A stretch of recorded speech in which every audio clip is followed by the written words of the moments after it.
పిన్నొచ్చిందని కబురు పంపగానే గబగబా కిందకొచ్చి చేయవలసిన పని గురించి ఆలోచించక ఇట్లా మన్ను తిన్న పాములా కూర్చున్నారే. పీనుగని ఇంకా ఎంతసేపు ఇంట్లో పెట్టి కూర్చుంటారు?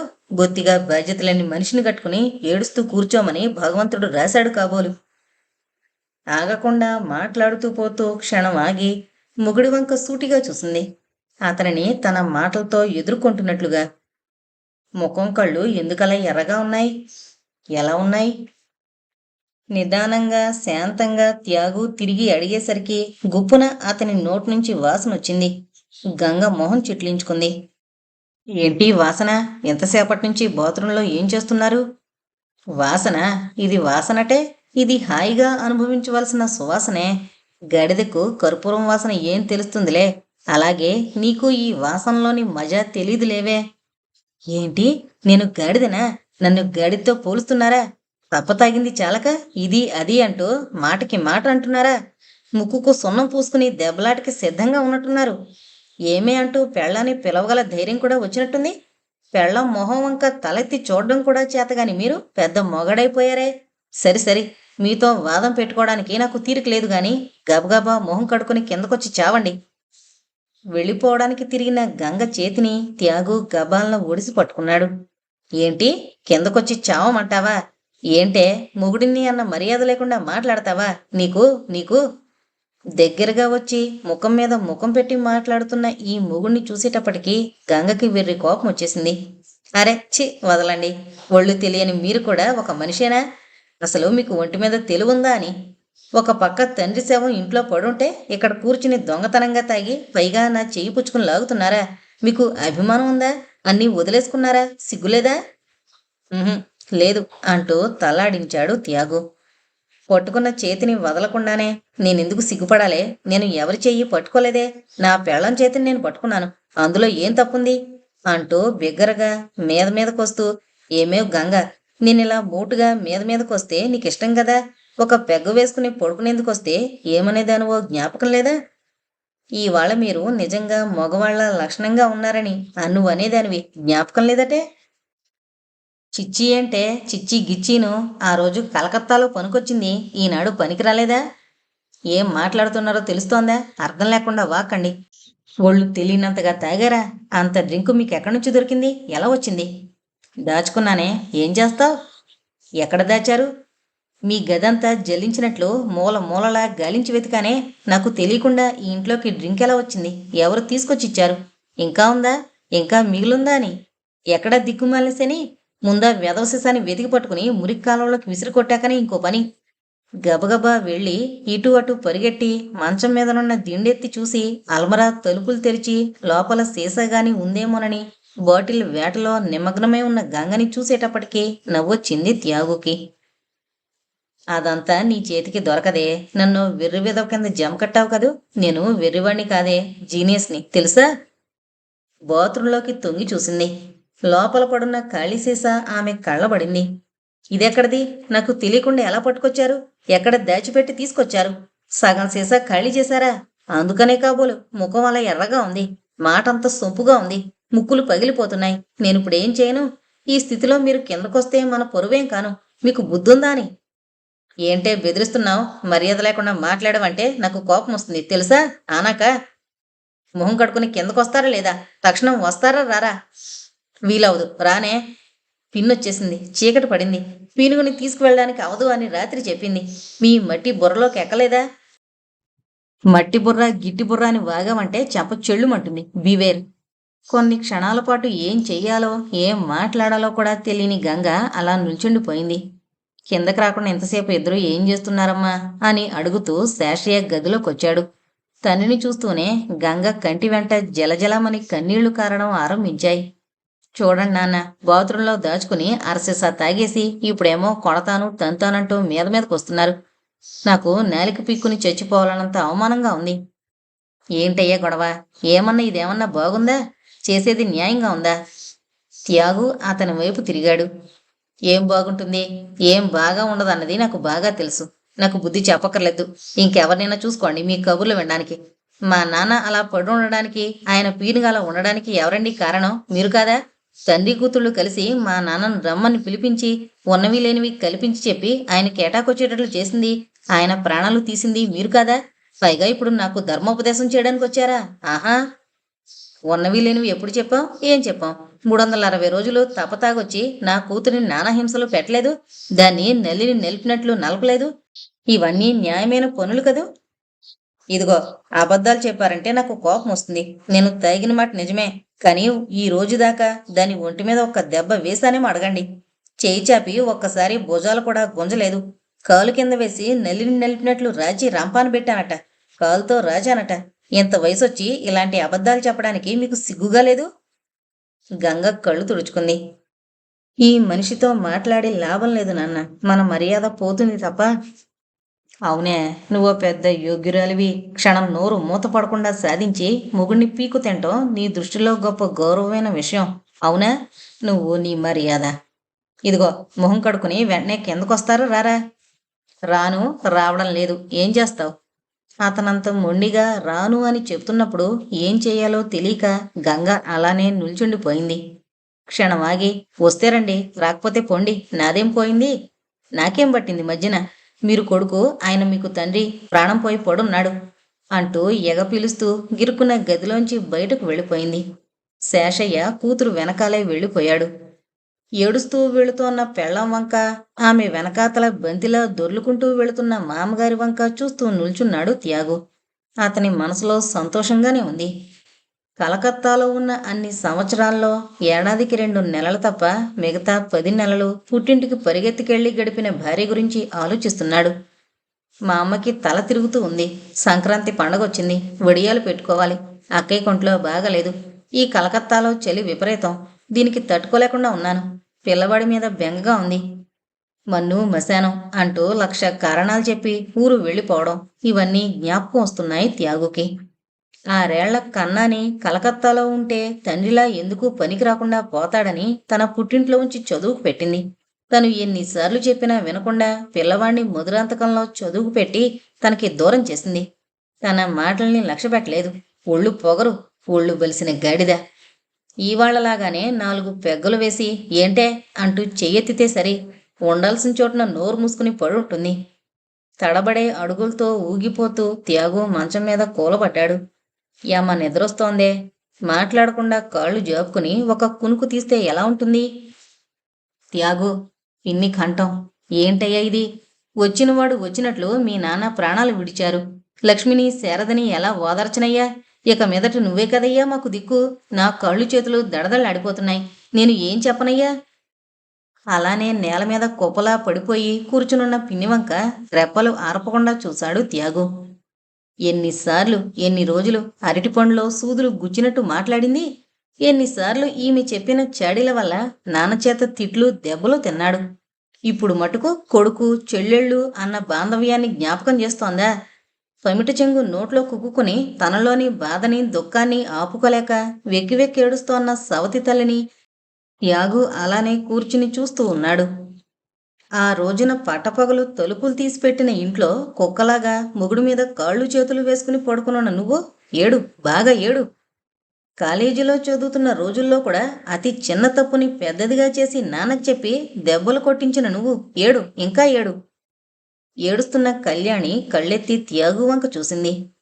ఉన్న బాధ చాలదన్నట్టు వీళ్ళేమో నీ గురించి నమ్మలేని విషయాలేంటో చెబుతున్నారు త్యాగు. పైకెళ్ళి మీ తాగుబోతు సుపుత్రుడి లక్షణం చూసి కిందకి తీసుకురండి. ఇక జరగవలసిన కార్యక్రమం మొదలు పెట్టించండి అంటూ మూతి తిప్పుకుంది గంగ. ఏంటయ్యా ఇదంతా?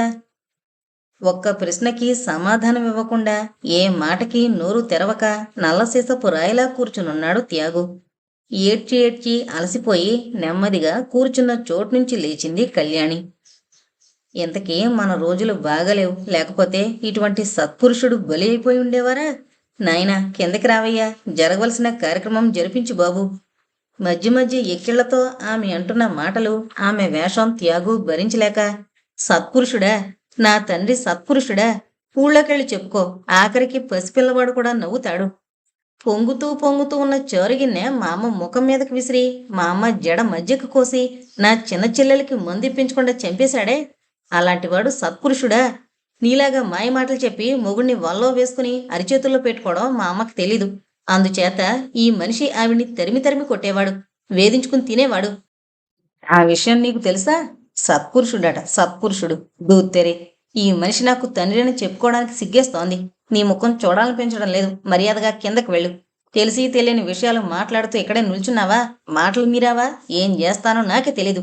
Get out, get lost, every one of you. చివరి వాక్యం స్పష్టంగా, పూర్తిగా అర్థం కాక, అర్థం పర్థం లేకుండా చెబుతున్న అతని మాటలు బోధపడక, ఏం చెబుతున్నాడో కూడా గ్రహించుకోలేక, భయపడి పరుగులాంటి నడకతో గది బయటకొచ్చి పడింది కళ్యాణి. 10 నిమిషాల తర్వాత శేషయ్య, గంగ మళ్ళీ పైకొచ్చారు. ఎంత లేపినా కుదిపినా లాభం లేకపోయింది. బ్లాకౌట్ వంటి నిద్రలో త్యాగు మునిగిపోయి ఉన్నాడు. ఇప్పుడు ఏం చెయ్యాలి? 5 గంటలైపోయింది. వేళ మించిపోతోంది. పీనుగని ఎవరెత్తుతారు? ఎవరు తలకొరివి పెడతారు? కళ్యాణి, శేషయ్య, గంగ గది లోపలకు వెళ్లి ఆలోచించారు. ముఖం మీద చన్నీళ్లు కొట్టి లేపితే లేచి నలుగురు ముందు మళ్ళీ నోటుకొచ్చినట్లు తిట్లు మొదలు పెట్టడని నిశ్చయంగా చెప్పగలరా? పోనీ మనవడి చేత దహనం చేయిందామంటే తండ్రి బతికున్నప్పుడు కొడుకు దహనం చేయకూడదు. శేషయ్య పురోహితుడిని లోపలికి పిలుచుకొచ్చాడు. తండ్రి హఠాత్తుగా పోవడం చేత పిల్లవాడికి షాక్ కొట్టినట్లయి భయంతో ఒళ్ళు ఎరకపడున్నాడు. అతని పరిస్థితి బాగాలేదు. అంచేత పెళ్ళం దగ్గర నుంచి అనుమతి తీసుకుని మీరే తలకొరవి పెట్టండి అంటూ అతనికి నమ్మకం కలిగేటట్లు నిదానంగా నచ్చజెప్పడం చేత తర్వాత ఒక గంట సేపట్లో ముందు వెనకలు తెలియని ఒక బ్రాహ్మణుని పట్టుకొచ్చి అతని చేత స్వామినాథయ్య భౌతిక కాయానికి నిప్పు పెట్టించారు. గడిచిన సంఘటనలన్నీ, తన మొరటు ప్రవర్తనతో సహా అన్నింటినీ పూర్తిగా మరిచిపోయేటట్టు బ్లాకౌట్ అయిపోయింది. తెల్లవారి బాగా పొద్దెక్కాక మెలకు వచ్చి నిద్రలేచిన త్యాగు శాంతంగా సాధువయ్యి బాత్రూం తలుపు తెరుచుకుని బయటకొచ్చేసరికి శేషయ్య, గంగ పిన్ని ముఖాలు కఠినంగా క్రౌర్యంగా ఉండడం చూసి తను మొదటిసారి పెద్ద తప్పేదో చేసుంటానన్న భయంతో నిటారుగా నిల్చోలేక గోడకి ఆనుకుని నిల్చుండిపోయాడు. ఇంకో గంట గంటన్నరలో ఆ రామభద్రం వచ్చి ఏడుస్తాడు కాబోలు. డాక్టర్ రామభద్రం గంగకి మేనమామ. పొట్టిగా మామూలు సైజు మనుషులు నలుగురిని కలిపి అంటిస్తే ఎంత లావుంటారో ఆ లావులో నిక్కబుడుచుకున్నట్లుండే బరువైన తల వెంట్రుకలతో పొట్టిగా కత్తిరించిన సమ్మర్ క్రాఫు కంచు మోగినట్లు కంగున అరుస్తూ వస్తాడు. ఏం కంఠం! ఆ మనిషి కంఠం తలుచుకుంటేనే భయంగా ఉంటుంది. కంచుగంట మోగించినట్లు కంగున అరుస్తూ గొంతెత్తి ఊరందరికీ వినిపించేటట్లు బిగ్గరగా అంత లావు మనిషి ఎలా మాట్లాడగలడో, ఆ కంఠంలో అంత శక్తి ఎక్కడ దాక్కునుందో, అంతటి స్థూల శరీరంలో ఇంత శక్తివంతమైన కంఠమా? మధురాంతకం చుట్టుపక్కల రామభద్రానికి చాలా మంచి ప్రాక్టీసు. 2 చేతులతో హాయిగా సంపాదించి పోస్తున్నాడు. ఇంజెక్షన్ ఇస్తే రూపాయి, 3 పూట్ల మందు, కన్సల్టింగ్ ఈ రెంటికి 3 రూపాయలు. ఇలా ఎంత తక్కువగా ఫీజు వసూలు చేసినా పీకల దాకా డబ్బు సంపాదించాడు. లక్ష్మీదేవి అతనింట్లోంచి కదలకుండా గట్టిగా పీఠం వేసుకుని కూర్చునుంది. ఆ ఇంటి చూరు పట్టుకుని వేలాడుతోంది. ఊపిరి సల్పని ప్రాక్టీస్తో ఆ చుట్టుపక్కల బాగా పేరు సంపాదించుకున్న తన మావయ్యని చూస్తే గంగకు ఒకటే గర్వం, ఒకే గొప్ప. ఈ ప్రపంచంలో తన మావయ్యని మించిన పెద్ద డాక్టరు లేడని గంగకి గొప్ప నమ్మకం. ఏమాత్రం అవకాశం వచ్చినా డాక్టరు మావయ్య ఘనతని పొగడకుండా ఊరుకోదు. మాటల్లో ఆయన్ని ఆకాశానికి ఎత్తిపారేస్తూ ఉంటుంది. తలనొప్పి అని గాని జ్వరం అని గాని ఆమె ఎదుట ఎవరో ముక్కకూడదు. ఒకవేళ అలాంటిదేదైనా జరిగిందా వెంటనే ఆరంభించేస్తుంది. ఏం మందు తీసుకున్నారు? వెధవ దిక్కుమాలిన మందులన్నీ తాగేసి ఒళ్ళు పాడు చేసుకోకండి. అసలు ఈ రోజుల్లో డాక్టర్లకి ఏం తెలుసని? రొంప పట్టింది, తుమ్ములొస్తున్నాయి అని వెళితే చాలు గజన్నర పొడుగులు రాసి ఈ టెస్టు చేయించుకో, ఆ టెస్టు చేయించుకో అంటూ వందలు వదిలించేస్తారు. అంతా శుద్ధ దండగా. మా మామయ్య డాక్టర్ రామభద్రం గురించి మీరు వినుండాలే. చెయ్యి చూశాడంటే చాలు టక్కున కనిపెట్టేస్తాడు. పెద్ద పులి అంటే నమ్మండి. 2 పూటల్లో జ్వరం ఉడాయించేస్తుంది. మీరు ఒక్కసారి మా మామయ్యకు చూపించుకురండి. ఆ తర్వాత మీరే ఒప్పుకుంటారు నేను చెప్పింది నిజమని. ఎక్కడికెళ్ళాలి? కలకత్తా నుంచి మధురాంతకానికా? భార్య మాటలు వింటూ కూర్చునున్న త్యాగుకి కడుపులోంచి తెరలుగా నవ్వొస్తోంది. ఆ శబ్దం బయటికి రాకుండా అతి కష్టం మీద ఆపుకుంటున్నాడు. రామభద్రానికి కొంచెం విషయ పరిజ్ఞానం, కాస్త ప్రతిభ, విపరీతమైన హస్తవాసి, దీనికి తోడు అదృష్టం, ఇవన్నీ కలిసి ఆయనకి మంచి పేరు ప్రతిష్టలొచ్చాయి. కేవలం ప్రతిభ ఒకటే కాదు అని త్యాగు అభిప్రాయపడుతుంటాడు. ఆయన పేషెంట్లని పరీక్ష చేయడం, వాళ్లతో మాట్లాడే విధం ఇవన్నీ చాలా తమాషాగా ఉంటాయి. ఉదయం 8 అయ్యేటప్పటికి డిస్పెన్సరీ తెరుస్తారు. అప్పటికే పేషెంట్లతో డిస్పెన్సరీ కిటకిటలాడుతూ ఉంటుంది. వస్తూనే పేషెంట్లతో బాతాకాని మొదలు పెడతాడు. ఊర్లో సంగతులన్నీ ఆయనకే కావాలి. ఒకే సమయంలో ఇద్దరు పేషెంట్లని చెరో పక్క కూర్చోబెట్టుకుని పరీక్ష మొదలు పెడతాడు. ఏమోయ్ రామస్వామి, పొలం అమ్ముతానన్నావు, అమ్మావా? మంచి ధర పలికిందా అని అడిగి గుండెల మీద స్టెతస్కోప్తో పరీక్ష చేసి ఆ మనిషి చెప్పే జవాబు వింటూ వెనక్కి తిరిగి వీపు చూపించు అని అడుగుతూ అవతల పక్కనున్న పేషెంట్ వైపు తిరిగి, ఏమోయ్ అంజయ్య, కూతుర్ని అత్తవారింటికి పంపించావా, ఇంకా మీ ఇంట్లోనే ఉందా? ఎక్కడండి, 2 కాసులు పెట్టే డాలరు చేయించి పెడితే తప్ప నా పిల్లని తీసుకెళ్ళమంటున్నారు. పంట కోస్తేనే గాని చేతికి డబ్బు రాదండి, అప్పుడు గాని. అంజయ్య మాటలు వింటూనే అతని గుండె మీద స్టెతస్కోపు పెట్టి పరీక్ష చేస్తుంటాడు. ఇది చాలా నయం. ఒక్కోసారి అష్టావధానం చేసినట్టు నలుగురి పేషెంట్లని ఏకకాలమందు పరీక్ష చేయడం చూస్తుంటే తమాషాగా ఉంటుంది. ఒక పేషెంట్ నోట్లో థర్మామీటర్ పెడతాడు. 2 పక్కల చెరో పేషెంట్ని కూర్చోబెట్టుకుని స్టెతస్కోప్తో పరీక్ష చేస్తూ మధ్యలో ఏడుస్తున్న పసిపిల్లలకి టెటనస్ ఇంజెక్షన్ ఇచ్చేస్తుంటాడు. మంచి మూడ్లో ఉంటే నవ్వుతూ తుళ్ళుతూ పేషెంట్లని పలకరించడం రామభద్రానికి వెనతో పెట్టిన విద్య. 4 రోజుల నుంచి కడుపులో ఏమీ ఉండడం లేదండి. నీళ్లు తాగినా సరే కడుపులో నిలవడం లేదండి. గబగబా బయటకు వచ్చేస్తున్నాయి అంటూ తన బాధని చెప్పుకుంటున్న ఆడ పేషెంట్కి వెనువెంటనే వచ్చిన మరో అమ్మాయి, 4 రోజులైందండి బాత్రూంకి వెళ్ళి, ఆకలి కావడం లేదు, కడుపు ఉబ్బరించిపోయి రాయిలా ఉందండి అంటూ చెప్పగానే వెంటనే చేతుల్లో ఉన్న స్టెతస్కోపు టేబుల్ మీద పెట్టి హహహా అంటూ బిగ్గరగా నవ్వడం ఆరంభిస్తాడు. దీపావళి పండక్కి మామగారింటికి వచ్చిన త్యాగు కింద పడి దెబ్బ తగిలించుకుని మందు వేయించుకోవడానికి డిస్పెన్సరీకి వచ్చి డాక్టర్ పక్కగా కూర్చునున్నాడు. అదే సమయంలో ఇద్దరి పేషెంట్ల కంప్లైంట్స్ విని ఐదర్ దిస్ ఆర్ దట్ అంటూ ఆగకుండా నవ్వుతూ ఈ ఇద్దరి పేషెంట్లు తమ తమ చీటీలు తీసుకుని కాంపౌండర్ దగ్గరికి వెళతారు. వాడు ఎటో చూస్తూ ఒకళ్ళ మందు ఇంకొకరికి ఇస్తాడే అనుకో, అప్పుడు ఏమవుతుందో చెప్పు అంటూ మళ్ళీ గలగలా నవ్వు ఆరంభించి వెనక్కి తిరిగి మందు మరిచివ్వకు అంటూ ఒక పెద్ద కేక పెట్టి మళ్ళీ నవ్వడం ఆరంభించాడు. ఇలాంటి మనిషికి అప్పుడప్పుడు గబుక్కున వెర్రి కోపం వస్తుంటుంది. పిల్లదానికి ఒంట్లో బాగలేదండి, ఒకటే చలి, పిల్ల గజగజ వణికిపోతుంది. పోయిన మాట ఇచ్చారే నీలం మాత్రలు, ఆ మాత్రలు ఇవ్వండి, పిల్ల జ్వరం నయమైపోతుంది అని అడిగే ఆడవాళ్ల మీద నువ్వే పెద్ద డాక్టర్లాగా ఏ మంది వాళ్ళో చెబుతున్నప్పుడు ఇక నేనెందుకు, నా దగ్గరికి ఎందుకు వచ్చావు అంటూ తారాజువలా ఎగిరి పడుతుంటాడు. కడుపు నొప్పి అని వెంట పెట్టుకొచ్చిన 8 ఏళ్ల పిల్ల తల్లిని నీ పేరేంటి అని అడుగుతాడు. అచ్చరపాకం అండి. ఊరు పేరు చెప్పకు, మనిషి పేరు చెప్పు. ఆడమనిషి అష్టవంకర్లు తిరిగి చిన్నపిల్లల సిగ్గుతో ముడుచుకుపోయి తర్వాత పెరుమాళ్ళండి అంటుంది నెమ్మదిగా. ఆడదాని పేరు పెరుమాళ్ళా? లేదండి, దీని తండ్రి పేరండి. ఆ తర్వాత ఈ ఆడ మనిషితో కబుర్లు సాగించడం మీద మోజుపోయి రామభద్రం, ఒరే ఎవర్రా అక్కడ, ఈ వెర్రిమొండం తీసుకోండి, బయట కీడుచుకుపోండి అంటూ అరుపులు మొదలు పెడతాడు. ఇటువంటి సకల గుణాభిరాముడైన రామభద్రుడు గారు ఇప్పుడు రాబోతున్నాడు. అది కూడా నన్ను చూడ్డానికి రాబోతున్నాడట. ఆలస్యమైన కొద్దీ త్యాగో నిలవలేకుండా ఉన్నాడు. ఎంతసేపు ఎదురు చూడాలి? కళ్ళ చివరి నుంచి తనని కనిపెడుతోంది గంగ. ఇటు అటు కదలకుండా తనకి ఎదురుగా కూర్చునున్న ఈ గంగ ఎదుటి నుంచి ఎలా తప్పించుకుని పోవడం? ఎలాగోలా తప్పించిపోయి క్లబ్కెళ్ళి ఒక గ్లాసుడు చల్లని బీరు తాగాలి. ఆ దట్ విల్ బి వండర్ఫుల్. ఆదివారాన్ని ఈ మాదిరిగా ఎవరైనా వృధాగా పోనిస్తారా? అరవిందన్ 11 గంటలకి ఫోన్ చేశాడే. ఏంటి యాగు, క్లబ్కేనా? నువ్వొచ్చి పికప్ చేసుకుంటావా, లేకపోతే నన్నే రమ్మంటావా? శని ఆదివారాల్లో జిమ్ఖానా క్లబ్కు వెళ్లడం త్యాగుకి అలవాటు.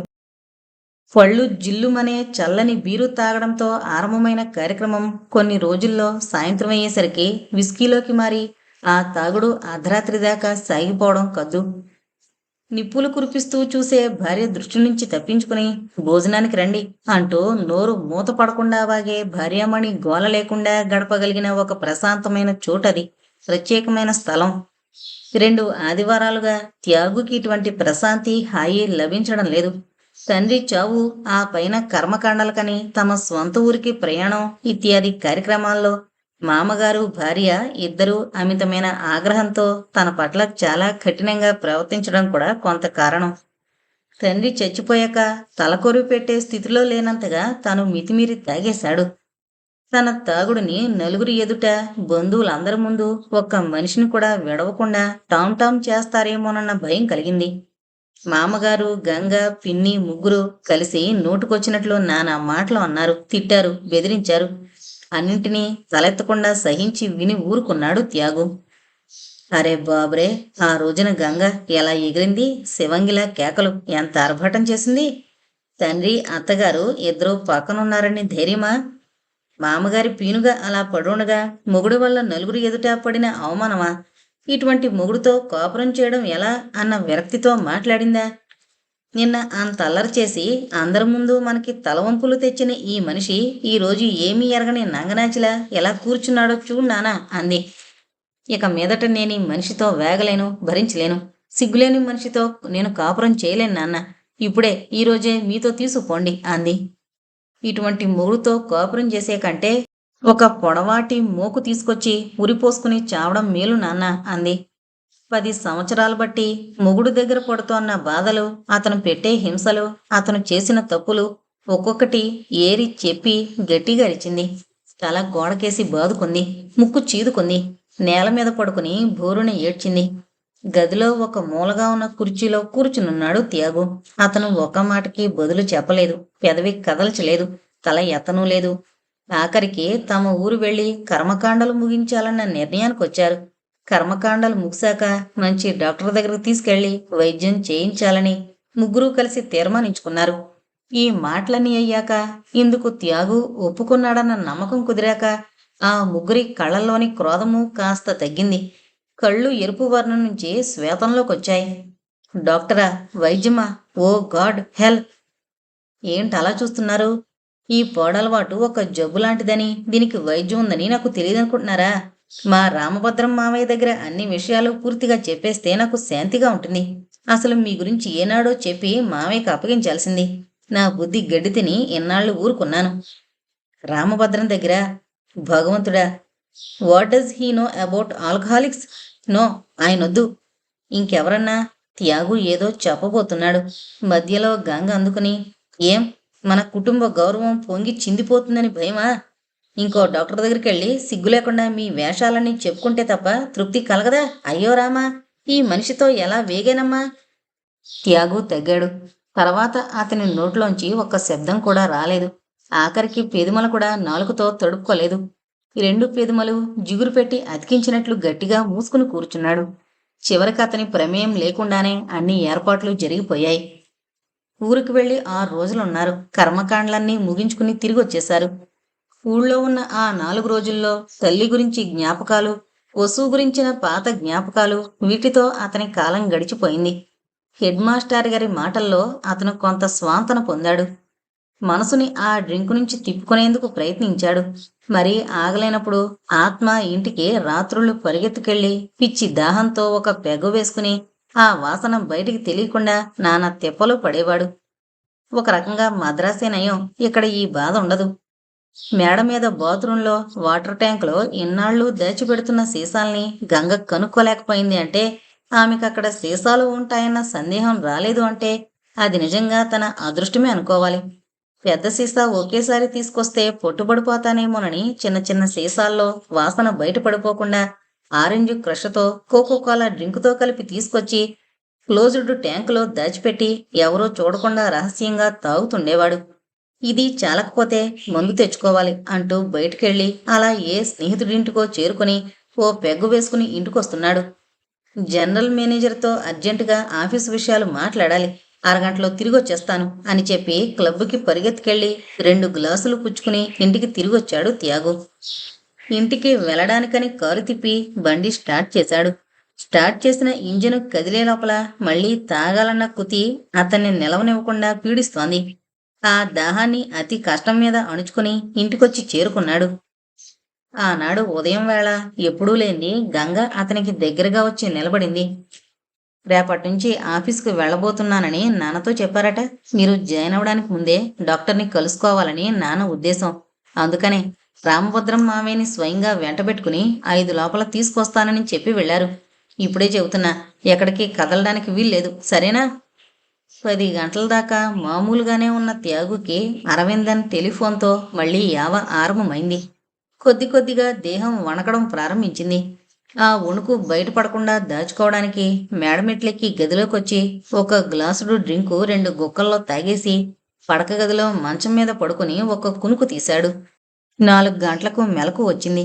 దేహము, మనసు కూడా కాఫీ వద్దు, డ్రింకు కావాలి అని మొండికేస్తున్నాయి.